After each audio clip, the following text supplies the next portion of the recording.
Olá, mais uma vez, grande abraço a todos. Eu sou o professor Adriano Bressani, docente do Instituto de Ciência e Tecnologia Unesp de São José dos Campos.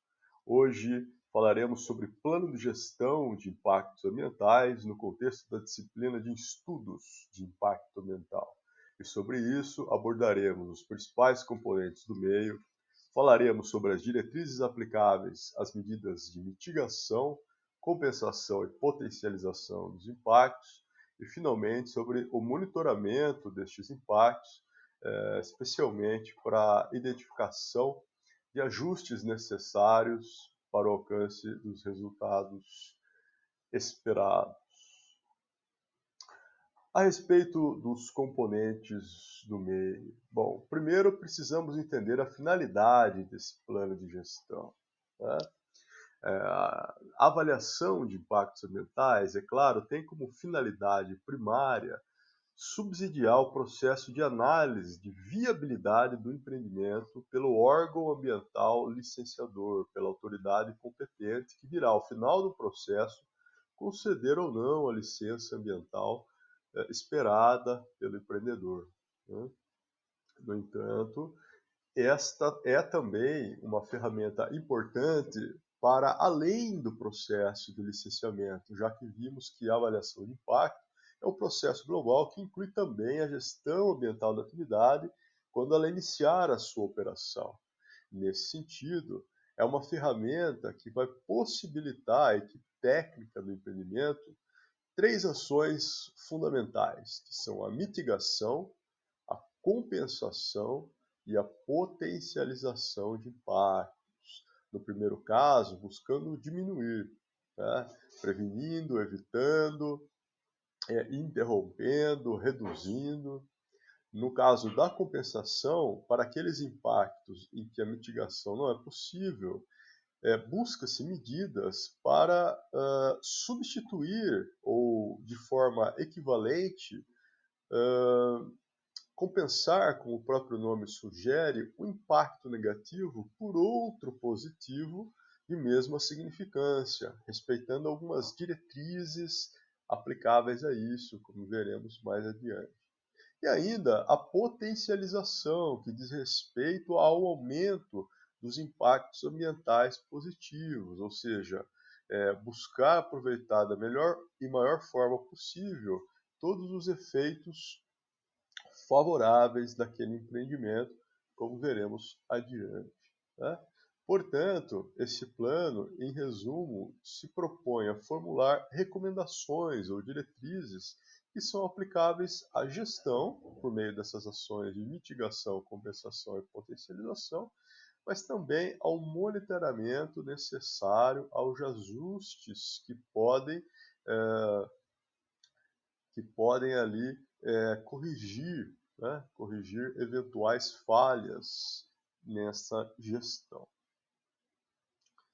Bom, veremos então. Como conceito, este plano ele pode ser entendido como um conjunto de ações, como um conjunto de medidas, tanto de ordem técnica quanto de ordem gerencial, que vão, neste conjunto, buscar assegurar que o empreendimento ele seja implantado, operado e desativado, né? Podemos aí também incluir a fase de planejamento, em conformidade com o que a legislação exige, bem como outras diretrizes que são relevantes e aplicáveis a cada caso, para que dessa forma se torne possível minimizar os impactos negativos, os impactos ou efeitos adversos, além de ainda, ao mesmo tempo, maximizar, potencializar os impactos positivos, ou seja, os benefícios, né?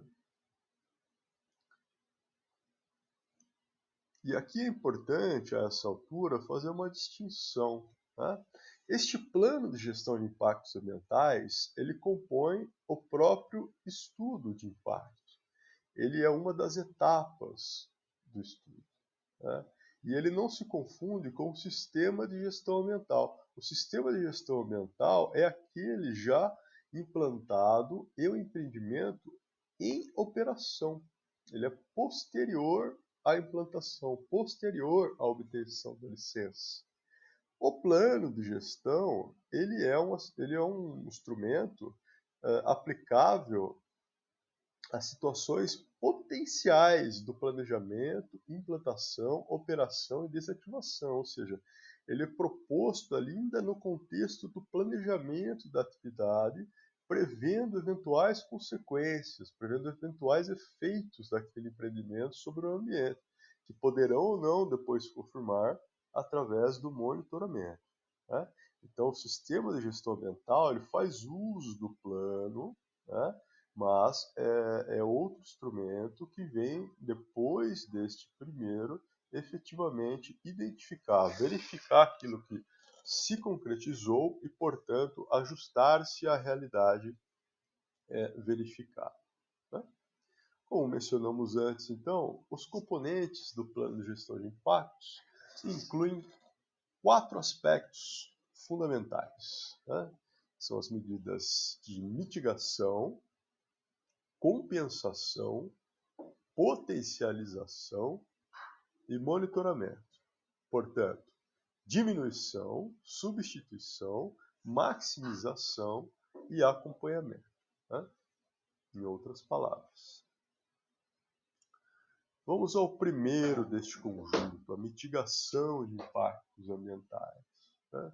Essa mitigação, ela também inclui um conjunto de ações, mas que nesse caso buscam, né, especificamente, evitar, no melhor dos mundos, ou interromper, né, prevenir ou interromper a ocorrência de impactos ambientais negativos, ou seja, aqueles que são adversos, né, indesejáveis.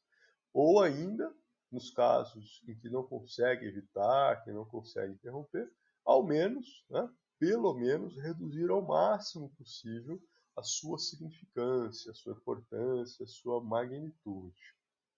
Essas são as medidas de mitigação, que podem ser agrupadas ou compreendidas segundo 2 conjuntos ou subconjuntos, que são as medidas mitigadoras de caráter preventivo e as medidas mitigadoras de caráter ou natureza corretiva. A preventiva é aquela que vem antes, portanto, uma medida que busca evitar ou reduzir os impactos potenciais antes da sua ocorrência. Né? Prevê-se a possibilidade da sua ocorrência e faz-se o possível para que aquilo não se concretize. Já no segundo subconjunto, das medidas mitigadoras de natureza corretiva, o impacto já aconteceu, uma degradação já está em processo. Então, busca-se uma medida que vem interromper, né? Ou seja, cessar a fonte perturbadora e corrigir os impactos provenientes delas. Portanto, as medidas mitigadoras podem ser agrupadas em 2 subconjuntos, as de prevenção e as de correção.